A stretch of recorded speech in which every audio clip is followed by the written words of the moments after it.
हाय बच्चों, कैसे हो आप सभी लोग? आराम से हो? मस्त हो? पढ़ाई बढ़िया चल रही है? चलिए, मैं आपका teacher Rajun Pandey, qualification MSc BEd. आज आपको पढ़ाने वाले हैं हम क्लास 12 का लेक्चर नंबर 30, मतलब 13वां लेक्चर है ये।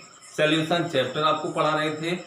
सॉल्यूशन चैप्टर पढ़ा रहे थे। आप एक चीज़ याद रखिए कि अगर इस चैनल पे आप नए हैं तो मेरे चैनल को सबसे पहले सब्सक्राइब करेंगे, उसके बाद बेल आइकन दबाना मत भूलिएगा, जिससे हमारा वीडियो जैसे ही अपलोड होगा तुरंत आप तक मेरा नोटिफिकेशन पहुंच जाएगा। शेयर भी करिए, कमेंट भी करिए। शेयर करना इसलिए आवश्यक है कि बहुत सारे स्टूडेंट्स ऐसे हैं कि जहां तक पढ़ाई का समुचित साधन उपस्थित नहीं है, अतः मोबाइल के युग में आप शेयर करने से किसी की पढ़ाई अच्छे से हो सकती है। चलिए शुरू कर रहे हैं अपना लेक्चर। देखिए, सॉल्यूशन चैप्टर फिर मैं आपसे बता रहा हूं। सॉल्यूशन चैप्टर में आपने बहुत सारी चीजों के बारे में पढ़ा। अब चैप्टर का अंतिम समय चल रहा है, उसके बाद न्यूमेरिकल बचता है इस चैप्टर में। न्यूमेरिकल तो आप चुटकी में लगाना सीख जाएंगे, बस थ्योरी केवल आप कंप्लीट रखिए। मैं बात कर रहा हूं आज बहुत इंपॉर्टेंट फैक्टर है। इससे नीट हुआ, जेई हुआ, सब में क्वेश्चन भरपूर मात्रा में पूछे जाते हैं और हर साल इससे क्वेश्चन रिपीट होते हैं। देखिए, हमारा जो आज का टॉपिक है वांट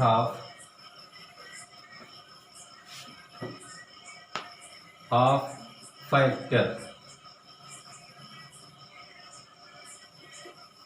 आज का टॉपिक क्या है? Want of factor, want of कारक जिसे कहा जाता है।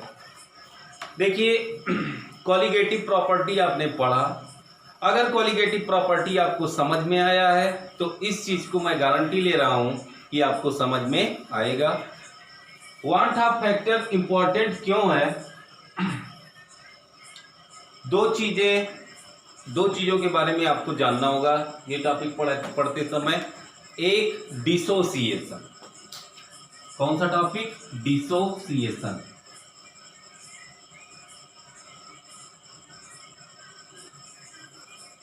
एक है आपका डिसोसिएशन।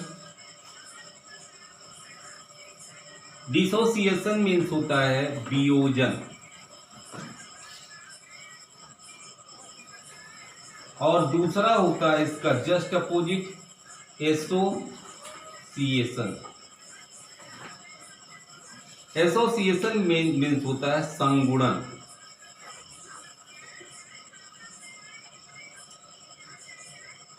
आपको हमने बताया था क्वालिटेटिव प्रॉपर्टी। क्वालिटेटिव प्रॉपर्टी क्या होती थी? अणुसंख्य गुणधर्म। अणुसंख्यक गुणधर्म मतलब ऐसा गुणधर्म जो अणुओं की संख्या के ऊपर निर्भर करता हो। कौन सा गुणधर्म कहलाता था? अणुसंख्य गुणधर्म। उसी को क्या कहा गया? क्वालिटेटिव प्रॉपर्टी कहा गया। क्वालिटेटिव प्रॉपर्टी में हमने कितना क्वालिटेटिव प्रॉपर्टी पढ़ाया था? आप याद करिए। पहला आपको क्वालिटेटिव प्रॉपर्टी कौन सा पढ़ाया था? Relative lowering of vapour pressure. वाष्प दाब का आपेक्षिक अवनमन में आपने देखा था P0 A minus PA by P0 A equal to क्या होता था? XB। XB क्या है? मोल फ्रैक्शन ऑफ सॉल्यूट, मतलब विलेय का मोल प्रभाग। मोल प्रभाग बराबर क्या होता है? विलेय के मोलों की संख्या, विलेय के मोलों की संख्या बटे विलेय प्लस विलायक के मोलों की संख्या।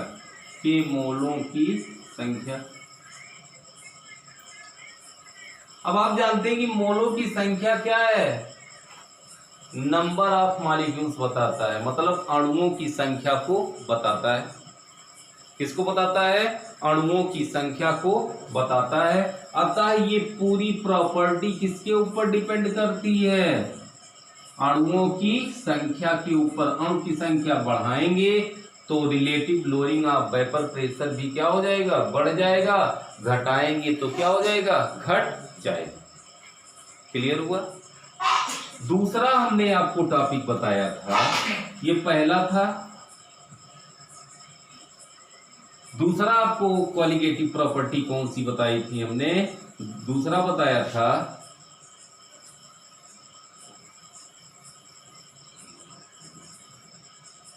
Elevation in boiling point, delta TB equal to K B small M. Small M हो गया। ध्यान दीजिए, स्मॉल एम क्या होता है, विलेय की मोलों की संख्या बटे विलयन का आयतन किलोग्राम में। तीसरा हमने बताया था, ये भी अणुओं की संख्या। देखिए, विलेय के मोलों की संख्या मतलब अणुओं की संख्या के ऊपर डिपेंड करती है कि नहीं करती है। मतलब अणुओं की संख्या बढ़ाएंगे तो क्या हो जाएगा, बॉइलिंग पॉइंट क्या हो जाएगा, बढ़ जाएगा। और घटाएंगे तो क्या हो जाएगा, घट जाएगा। तीसरा आपका फैक्ट मतलब क्या था, क्वालिटेटिव प्रॉपर्टी। तीसरा आपका था delta TF freezing point, depression in freezing point, के एफ स्मॉल एम।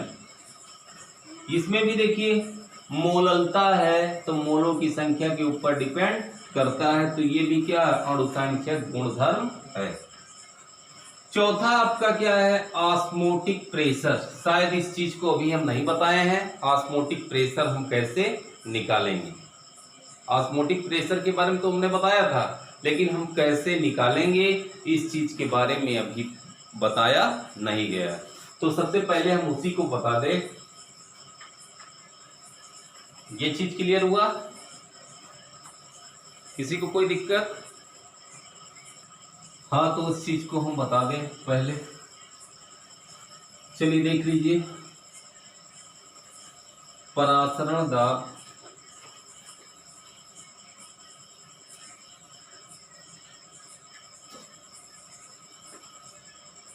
देखिए, वांट हाफ साहब ने, वांट हाफ,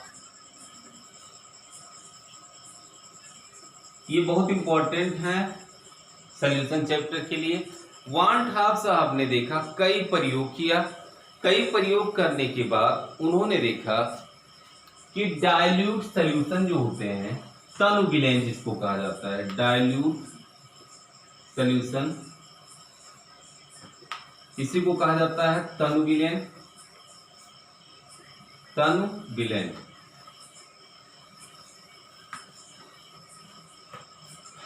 डाइल्यूट जितने भी सॉल्यूशन होते हैं उनकी जो प्रॉपर्टी होती है वो गैसों से मिलती जुलती रहती है। नहीं समझ में आया?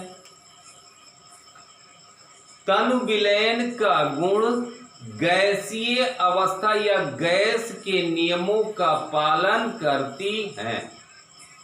नहीं समझ में आ रहा? फिर से देखो, तनु विलयन जितने भी होते हैं, तनु विलयन मतलब हल्का विलयन, जिसमें विलेय की मात्रा क्या हो, कम। जब विलेय की मात्रा कम होगी, जैसे इस यहीं पे समझ लो, एक पात्र में हम पानी लिए और इसमें हम बाय द वे यूरिया को घोल रहे हैं या ग्लूकोज को घोल रहे हैं, इसको ग्लूकोज को घोल रहे हैं। ध्यान दीजिए, ग्लूकोज को घोल रहे हैं, यहां तक पानी भरा है।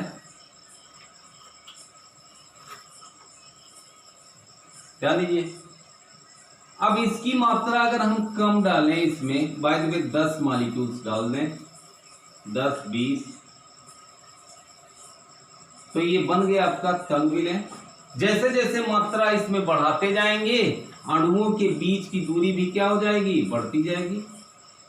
अणुओं के बीच की मतलब बढ़ती नहीं, घटती जाएगी।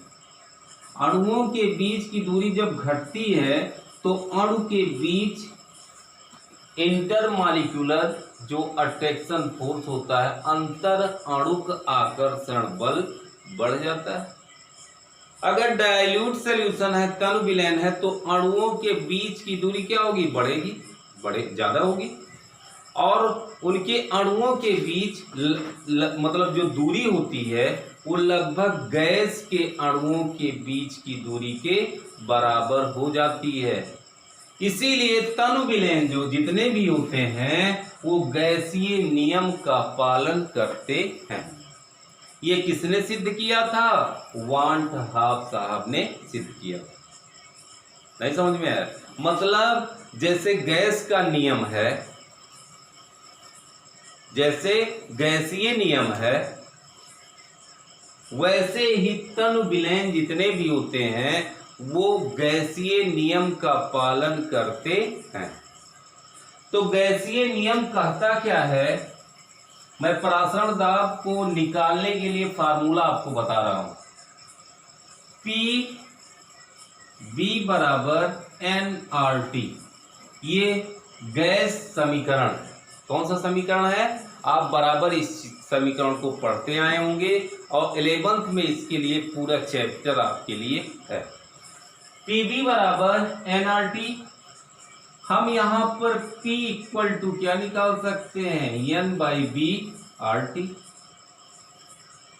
क्या दीजिए, तिकड़म की बात है। N बाई बी मतलब विलेय के मोलों की संख्या, विलेय के मोलों की संख्या बटे विलयन का आयतन, विलयन का आयतन। यदि लीटर में हो जाए तो ये किसके बराबर हो जाता है, मोलरता के बराबर। किसके बराबर होता है, मोलरता, या इसी को कहा जाता है मोलर सांद्रता। क्या कहा जाता है, मोलर कंसंट्रेशन। तो N बाई बी के स्थान पे हम क्या लिख सकते हैं, कैपिटल M लिख सकते हैं। बात समझ में आ रही है? कैपिटल M हम यहां पर ना लिख करके एक नया, चूंकि विलयन कैसा है, डाइल्यूट, कैसा है, डाइल्यूट है, तो यहां पर हम प्रदर्शित करेंगे किससे, कैपिटल C से। किसके लिए है, तनु विलयन के लिए। यहां पे लिख दीजिएगा तनु विलयन के गुण गैस के गुणों के समान होते हैं, समान होते हैं, अतः ये गैसीय नियमों का पालन करते हैं, पालन करते हैं।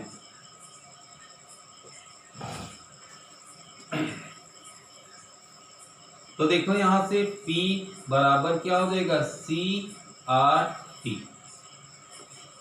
C क्या है, मोलर कंसंट्रेशन। क्या है, मोलर कंसंट्रेशन या मोलर सांद्रता, या आप कह सकते हैं इसको मोलरता। अब देखिए ये P क्या है, दाब है, लेकिन आप जानते हैं कि विलयन में कौन सा दाब होता है, परासरण दाब। क्या होता है, परासरण दाब। तो हम P ना लिख करके इसको क्या लिखते हैं, पाई लिखते हैं। क्या लिखते हैं, पाई। क्या लिखते हैं, पाई। पाई क्या है, परासरण दाब। वो कौन सा दाब था, गैसीय दाब था, और ये कौन सा दाब है, परासरण दाब। तो पाई परासरण दाब बराबर पाई बराबर CRT। ये फार्मूला याद रखिएगा। परासरण दाब निकालना होगा तो इसी फार्मूले का प्रयोग किया जाएगा। हो गया सबका। देखिए टर्म्स जो जो है इसमें, पाई क्या है, ऑस्मोटिक प्रेशर। पाई क्या है, ऑस्मोटिक प्रेशर। सी क्या है, मोलर कंसंट्रेशन। मतलब इसको हिंदी में क्या कहा जाएगा, परासरण दाब, मोलर सांद्रता, या इसी को क्या कह सकते हैं, मोलरता कह सकते हैं। आर क्या है, सॉल्यूशन कांस्टेंट। टी क्या है,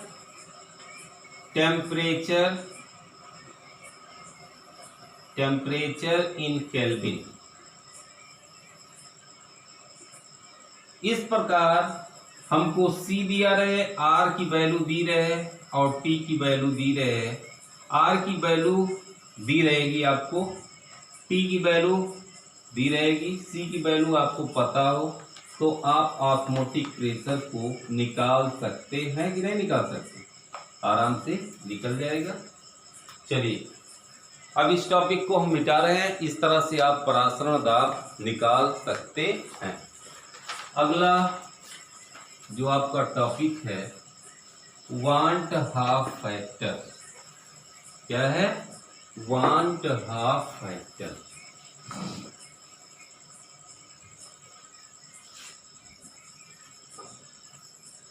वांट हाफ फैक्टर, इस चीज का जिक्र किया गया था, हमने आपको बताया था। दो प्रोसेस आप इसमें याद रखिएगा, एक क्या होता है, डिसोसिएशन, और दूसरा क्या होता है, एसोसिएशन। डिसोसिएशन मीन्स क्या होता है, वियोजन, और एसोसिएशन मीन्स क्या होता है, संगुणन।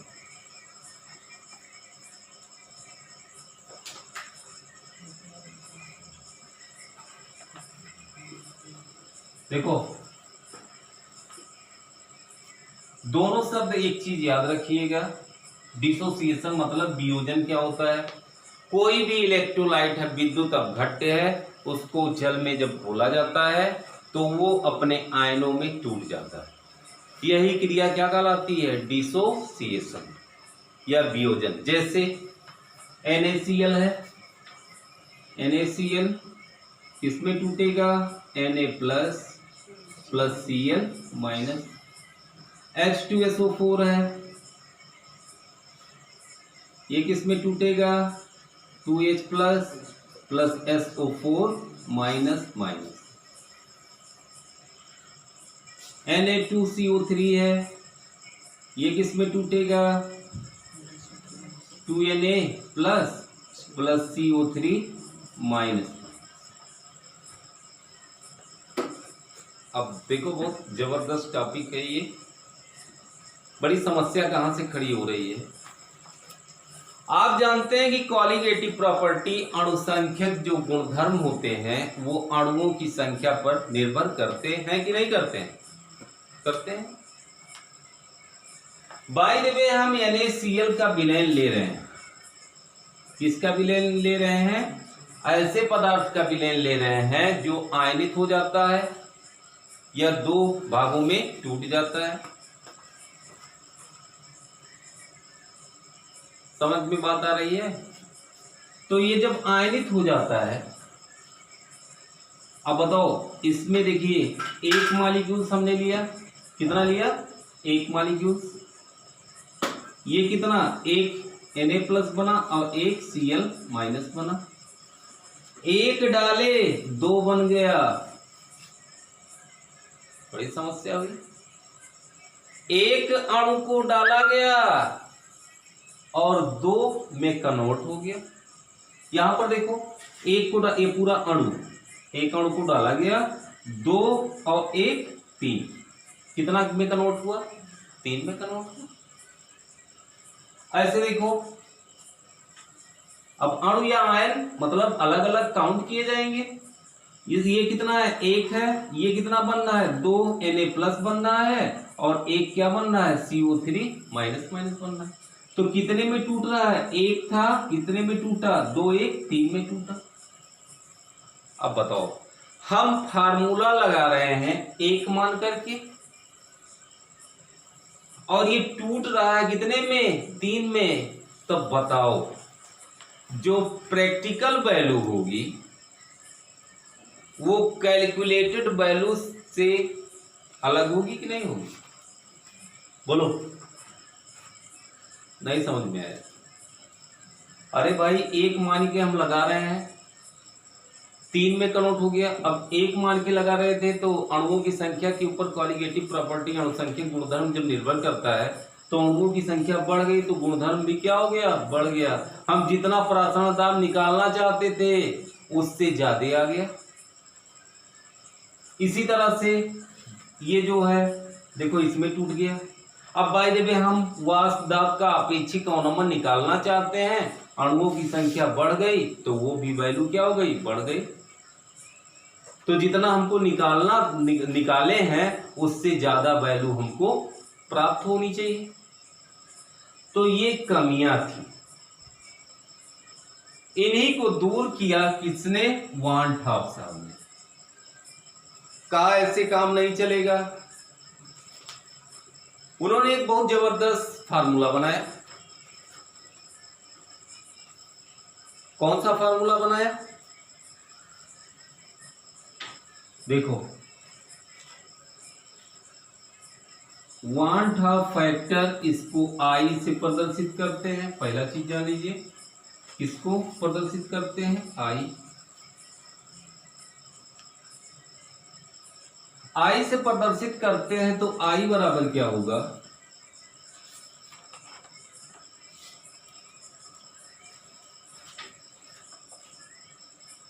आई बराबर क्या होता है,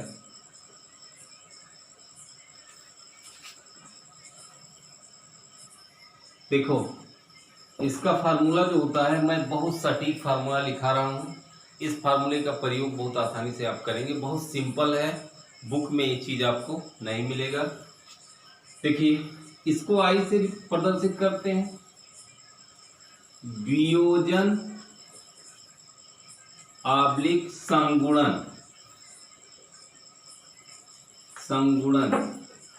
के बाद, वियोजन आब्लिक संगुणन के बाद मोलों की संख्या।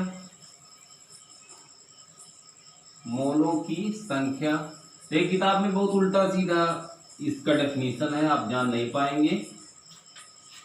वियोजन दोनों प्रोसेस हो सकता है, आब्लिक संगुणन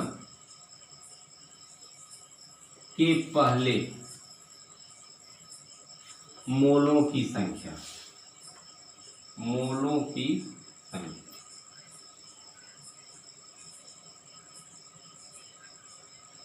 ये बहुत बढ़िया एग्जाम्पल बना। जैसे ध्यान दीजिए, NaCl है, ये वियोजित होगा, किसमें किसमें वियोजित होगा,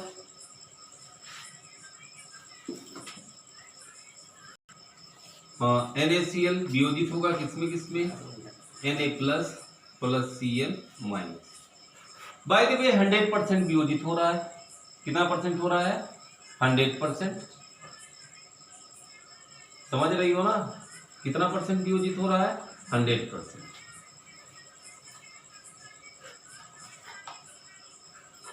तो ध्यान दीजिए 100% अगर ये वियोजित हो रहा है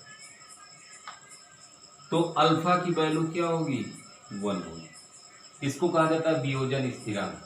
आप 11th में पढ़े होंगे, वियोजन स्थिरांक अल्फा है, बोलो।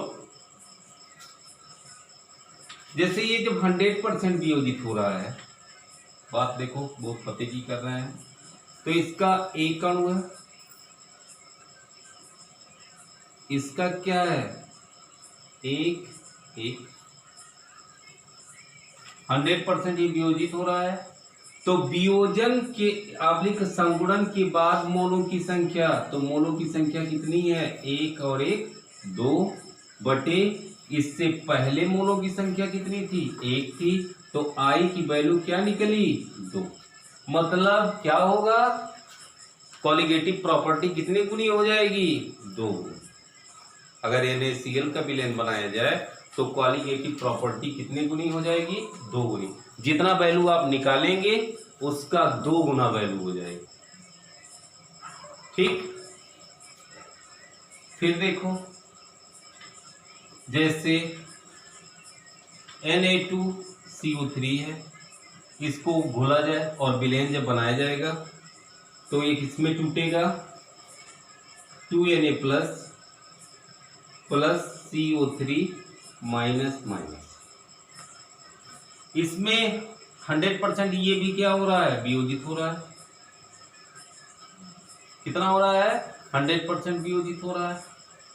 तो वियोजन से पहले अणु की मोलों की संख्या 1 है और यहाँ पर 2 और 1 3 हो गई, तो आई बराबर क्या हो गया, बोलो, 2 1 3 बटे 1 बराबर 3 गुनी हो गई। एक अणु जितने आयनों में टूटता है उतने गुना क्या हो जा रहा है, आई की वैल्यू हो जा रही है। और एक चीज याद रखो, अगर जैसे वियोजन स्थिरांक के ऊपर पूछा जाए तब हम कैसे सॉल्व करेंगे, जैसे ध्यान दीजिए, यही है क्वेश्चन।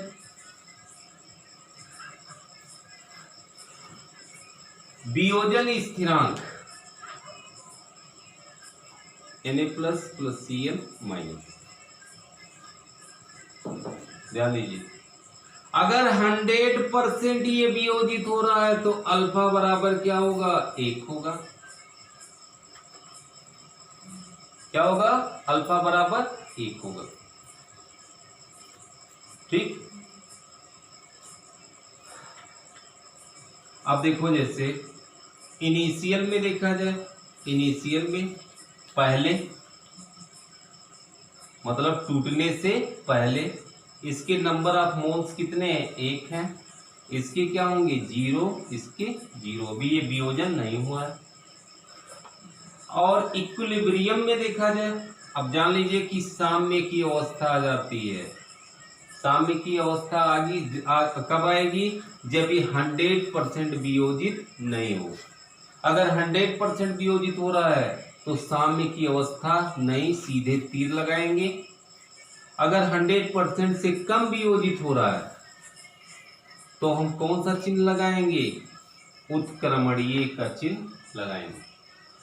मतलब कहने का अर्थ क्या है कि जैसे 80% वियोजित हो जाए तो 100 में से 80 अणु तो वियोजित होंगे और अभी 20 अणु वियोजित नहीं होंगे।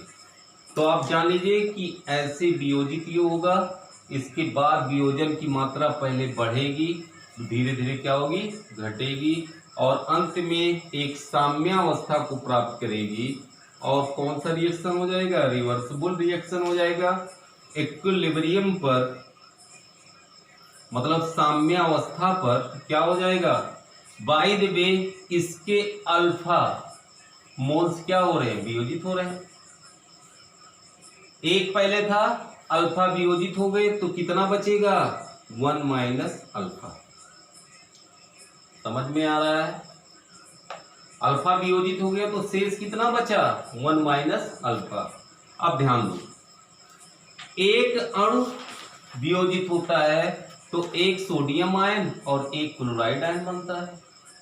तो अल्फा अगर NaCl वियोजित होगा तो अल्फा क्या बनेगा, Na प्लस, और अल्फा ही बनेगा क्या, Cl माइनस। ध्यान दीजिए, इक्विलिब्रियम में अणुओं वियोजन के बाद अणुओं की कुल संख्या क्या हो जाएगी, आई बराबर जैसे हमको निकालना हो तो वियोजन के बाद अणुओं की संख्या कुल कितनी हो जाएगी, alpha plus alpha, alpha plus alpha. ध्यान दीजिए, अभी इसका भी कितना मात्रा बचा है, 1 माइनस अल्फा। क्या बचा है, 1 माइनस अल्फा, मतलब इतने मोलों की संख्या भी इसका बचा है, ये वियोजित नहीं हुआ। तो ये भी तो साम्यावस्था में रहेगा। तो अणुओं की कुल मतलब मोलों की कुल संख्या क्या हो जाएगी, अल्फा अल्फा और 1 माइनस अल्फा। क्या हो जाएगा, 1 माइनस अल्फा।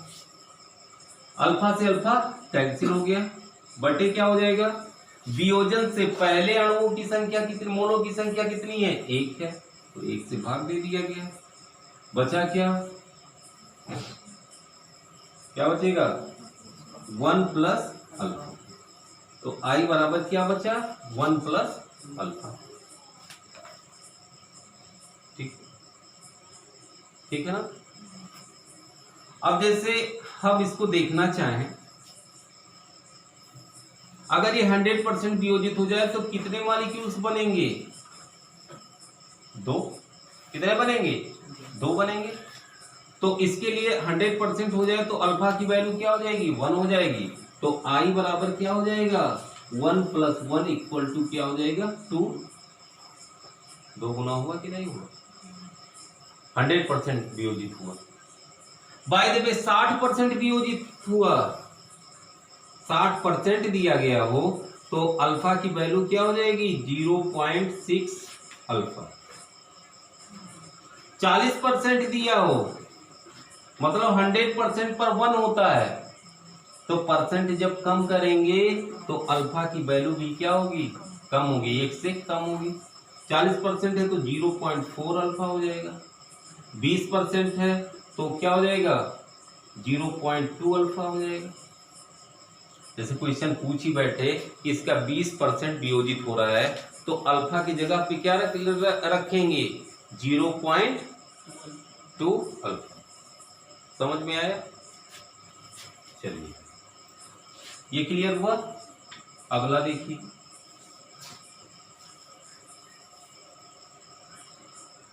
देखो फिर देखो,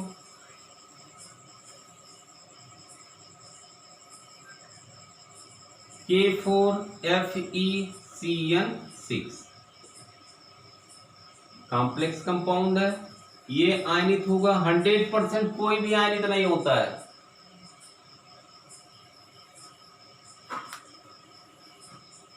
चाहे प्रबल हो चाहे दुर्बल हो। मेन चीज ये है, अब जैसे इसको वियोजित करना है तो क्या हो जाएगा, किसमें टूटेगा, 4K प्लस हो गया। फिर क्या होगा, प्लस FeCN6 पर, अब ये 4 प्लस चार्ज है तो इस पर कितना होगा, 4 माइनस अब इस होगा। ध्यान दीजिए, एक अणु है तो एक 4 और एक 5 में टूट रहा है, एक किसमें टूट रहा है, 5 में।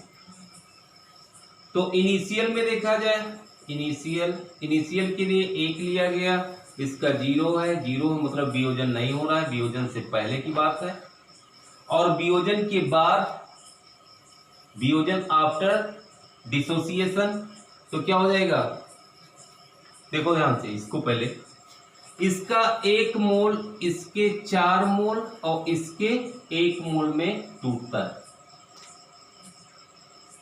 देखो तो इसका alpha mole, by the way इसका अल्फा मोल वियोजित हो रहा है, तो इसका बचा हुआ मात्रा क्या हो जाएगा, 1 माइनस अल्फा। यहां पर कितना हो जाएगा, 1 रहा, 4 में टूटा, अल्फा है तो कितने में टूटेगा, 4 अल्फा, और इधर क्या हो जाएगा, अल्फा हो जाएगा।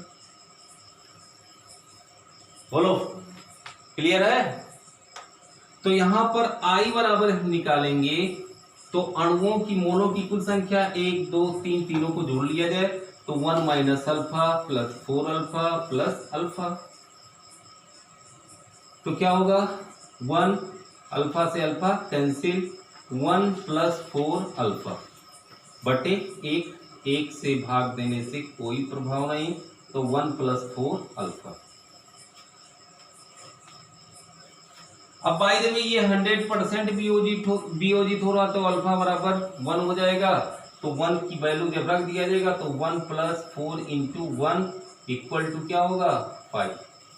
तो देखो 5 आयन बन रहे हैं कि नहीं बन रहे हैं, 5 पार्टिकल में टूटा, 5 आयंस बन रहे हैं कि नहीं बन रहे हैं? तो देखो ये बन गए। तो ऐसे हम आई की वैल्यू निकाल सकते हैं। तो आई की वैल्यू, अब वीडियो बहुत लंबा हो रहा है इसलिए आज इतने ही। नेक्स्ट कल फिर इसी टाइम, तब तक के लिए धन्यवाद। आपका दिन शुभ हो। बाय।